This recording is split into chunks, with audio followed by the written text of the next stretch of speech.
Hey, Sarah Valley, speaking of noise, right? We saw a renewed appetite for risk after the American data. You mentioned the CPI. We saw the payroll data at the beginning of the week. Okay, the weekly combination. Let's seize this. The fact is, it's Friday. The weekly combination was quite kind to risk assets. However, this reading of the payroll data of the CPI has been quite polluted, right? Several American economists are complaining, criticizing, and discussing the impacts of the shutdown, right? So first, we have to understand that there are effects. Then, for instance, there can be readings that might have simply not occurred. We could have, for example, negative impacts on the public sector in the United States with layoffs, right?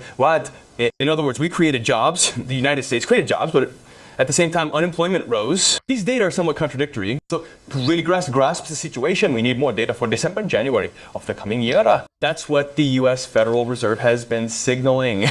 But yes, I think the big positive takeaway is that we are slowing down. The American economy is slowing down in 2025, but without entering a recession. And more importantly, we are in this process of disinflation. In other words, just like our Brazilian central bank, Laras also has an inflation target. We're not yet at the center of the target here, as we are in Brazil, but there, certainly everyone is saying, look, we have clear indications that we are rapidly moving towards this objective. Okay, EACUI, okay? That's the big discussion that we don't have here in Brazil, right?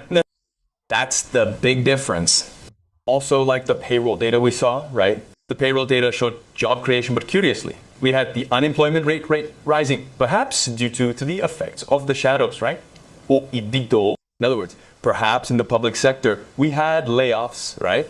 And the P presumably referring to a specific unemployment rate has a very strong effect on the private sector specifically. But we're moving forward with a certain optimism. Even giving you a spoiler here, Paula, in a little while, I'm going to talk a bit about the S&P 500 for 2026 because we're looking at everything for 2026, right?